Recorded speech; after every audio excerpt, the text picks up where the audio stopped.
Dear students, اب ہم next جو ٹاپک ہے وہ ہے ہندوستان میں مسلمانوں کی معاشی محرومی، economic deprivation of Muslim in India. اس کی ریڈنگ کرتے ہیں۔ انگریزوں نے ایسٹ انڈیا کمپنی 1600 عیسوی میں قائم کی۔ کمپنی ہندوستان میں ایسی معاشی پالیسیاں بناتی تھی جس کا زیادہ سے زیادہ مالی فائدہ انگریزوں کو ہوتا تھا۔ نیکسٹ پوائنٹ ہے اس کا، انگریزوں نے اپنی صنعت و تجارت کے تحفظ کے لیے ہندوستان کے عوام پر بھاری ٹیکس لگائے جس سے مسلمان متاثر ہوئے۔ اگلا پوائنٹ ہے، انگریزوں نے مسلمانوں کو ان تمام عہدوں سے ہٹا دیا جو ان کے آباء و اجداد کے دور سے ان کے پاس چلے آ رہے تھے۔ مسلمانوں کو نئے عہدوں سے بھی محروم رکھا گیا۔ اس طرح مسلمان معاشی طور پر بدحالی کا شکار ہو گئے۔ اگلا پوائنٹ ہے، انگریزوں نے ہندوؤں کو معمولی عہدے سے ترقی دے کر اعلیٰ عہدوں تک پہنچایا۔ انگریزوں نے مسلمانوں کی زمینیں چھین کر دوسری اقوام کو دیں۔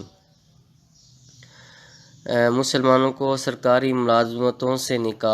نکال دیا اور ان پر آئندہ کے لیے سرکاری ملازمت کا حصول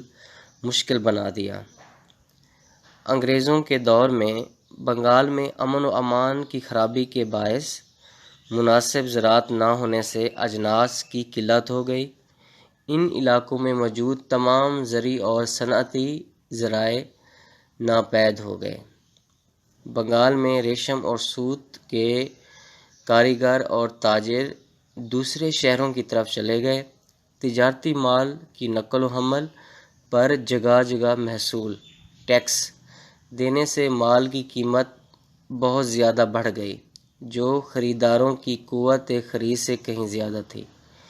اس سے تجارت بہت متاثر ہوئی۔ اس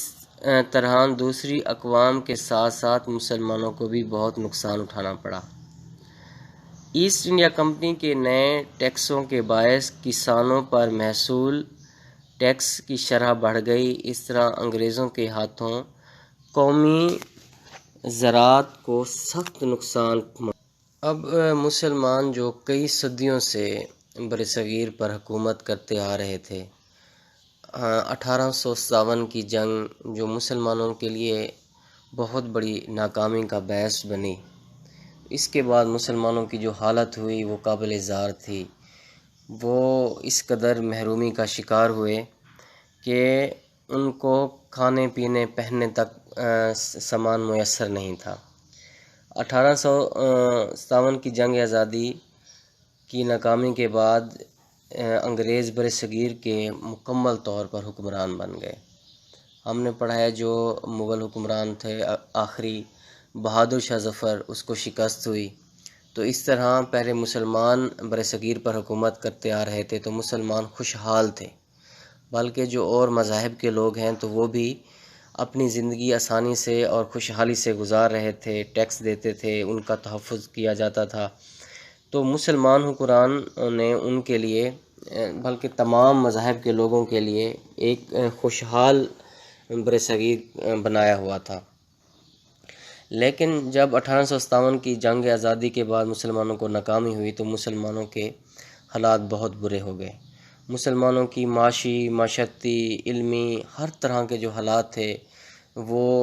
پستی کا شکار ہوئے۔ جنگ آزادی میں چونکہ حصہ لینے والے انگریز بھی تھے، کیونکہ وہ بھی چاہتے تھے کہ ہندو بھی تھے، چونکہ وہ بھی چاہتے تھے کہ انگریز جو ہے وہ برصغیر پر حکومت نہ کریں۔ لیکن جب انگریز آ گئے برصغیر پر حکومت کرنے کے لیے تو واضح جو ٹارگٹ کیا گیا تھا وہ مسلمانوں کو کیا گیا تھا کہ انہوں نے جو ہے نا اس جنگ میں حصہ لیا تو ہندو اس طرح سائڈ پہ ہو گئے۔ وہ انگریزوں کے دلوں میں مسلمانوں کے لیے منافقت اور دشمنی پیدا کرنے انہوں نے شروع کر دی۔ تو یہ بھی ایک بہت بڑا ایک پوائنٹ تھا سوچنے والا جو مسلمانوں کو ناکامی کی طرف لے گیا۔ اب مسلمان شروع میں بہت ساری ملازمتوں پہ فائز سے بڑے عہدے ملے ہوئے تھے، تو جب انگریز آئے تو انگریزوں کے ساتھ ہندوؤں نے اپنے تعلقات استوار کیے، کیونکہ مسلمان پہلے حکومت کرتے تھے تو جو مسلمان ریاست کے لوگ تھے وہ بہت مضبوط تھے، تو وہ تعلیمی لحاظ سے، فوجی لحاظ سے، سرکاری ملازمتوں کے لحاظ سے مضبوط تھے، لیکن انگریزوں کے آنے کے بعد یہ سارے جو دروازے تھے یہ انگریزوں نے مسلمانوں کے لیے بند کر دیے، اور ہندو جو تھے ان کو ترجیح دی گئی۔ اس طرح جو ہندو کم اہلیت کے لوگ تھے ہندو، ان کو شامل کیا جاتا اور مسلمانوں کو اس قابل نہ سمجھا جاتا، اور جو مسلمانوں کی جائیدادیں تھیں، جگیریں تھیں، زمینیں تھیں، وہ ان کو جو ہے انہوں نے ان پر بھی قبضہ کر لیا، اور اس طرح جنگ آزادی کی ناکامی بعد مسلمان ہونا ان کے لیے ایک جرم بن گیا مسلمانوں کے لیے۔ اکثر جو جگیریں تھیں وہ ان سے چھین گئیں، تو اس طرح مسلمان اپنی زمینوں پر جس پہ ایک وقت تھا کہ وہ حکومت اپنی زمین تھی جن کی وہ مالکیت رکھتے تھے، تو اب وہ مزارے بن کے بیٹھ گئے۔ ہم نے جیسا کہ پڑھا تھا کہ سر سید احمد خان نے کہا کہ کوئی بلا آسمان سے ایسی نہیں اتری جس نے زمین پر پہنچنے سے پہلے کسی مسلمان کا گھر نہ ڈھونڈا ہو، تو مسلمانوں کی حالت اس قدر زار تھی، قابل سوچ تھی۔ مسلمانوں کے جو کاروبار تھے وہ ٹھپ ہو گئے، چونکہ انگریزوں نے مسلمانوں سے حکومت چھینی تھی، اس لیے مسلمانوں کو انہوں نے کچلنے میں کوئی کسر نہ چھوڑی، اور انگریزوں نے ہندوؤں کے کاروبار اور مراد دے کر اپنا جو ہم نوا بنا لیا۔ یہ ہندو جو تھے یہ انگریزوں کے ہم قدم چل رہے تھے، ان کے ساتھ چل رہے تھے، مسلمانوں کے لیے زہر گھول رہے تھے، تو اس طرح یہ مل کے قبضہ کرتے مسلمانوں کی زمینوں پر، اور جو انگریز تھے پھر ان ہندوؤں کو نوازتے، ان کو عیاشی کرواتے۔ چنانچہ اس وجہ سے جو تھے ہندو جو ہے مسلمانوں کے خلاف جس قدر ہو سکتا تھا وہ زہر اگلتے، تو ہندوؤں کی جو مقامی تجارت میں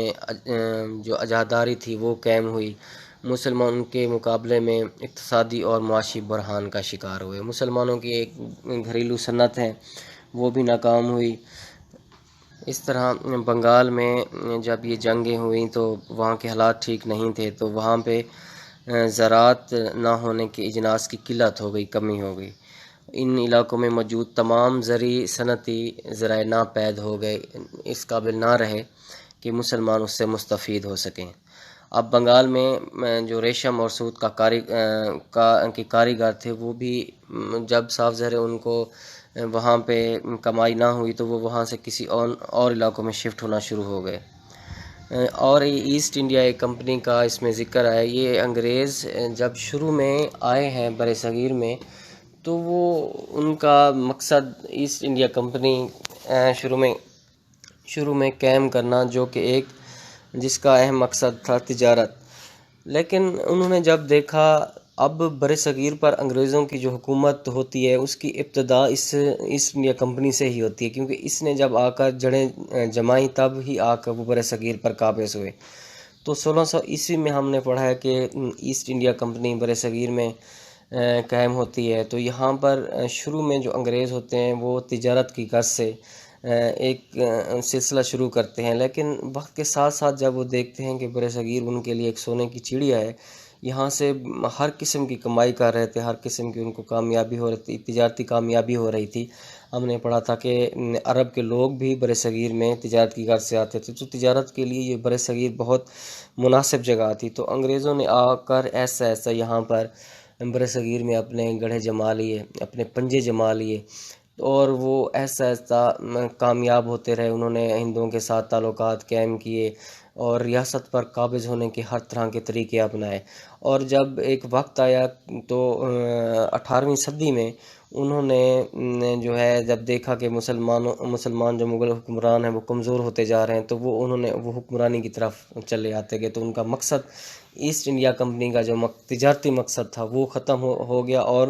وہ حکمرانی کی طرف آ گئے، تو اس طرح پھر ایسٹ انڈیا کمپنی کی اہمیت ختم ہوتے ختم ہی ہو گئی۔ پھر یہ انگریز جو تھے پھر بڑے سارے اقتدار آ گئے، اور اسی ایسٹ انڈیا کمپنی نے ایک راستہ ان کو مہیا کیا، اور ان کی جو افواج تھی وہ انہوں نے اپنی ایسٹ انڈیا کمپنی نے اپنی ایک کثیر تعداد میں اپنی فوج بھی بنا لی تھی، تو اس طرح انہوں نے بر صغیر کو اپنے انڈر کر لیا اور یہاں پر وہ حکمران بن بیٹھے۔